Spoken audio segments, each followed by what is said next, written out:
Welcome to the Banker Lamp. Please enjoy the video. You start by opening Settings and going straight to Accessibility. This is where Android centralizes zoom controls.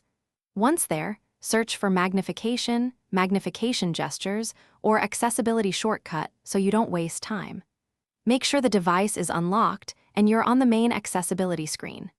This step matters because different manufacturers place the control in different submenus, so using Settings search speeds the process and ensures you edit the exact toggle that causes auto-zoom behavior.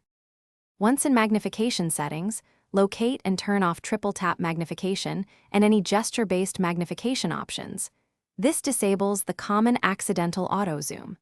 If your phone offers a magnification shortcut button or three-finger gesture, switch those off as well, because multiple active methods increase false triggers. Make sure to read the brief description under each toggle. Android shows which gesture it controls, and then exit settings. This ensures the system will no longer scale the display mid-use. Finally, verify change by opening a few apps and performing taps, pinches, and scrolls. If the accidental zoom is gone, you're done.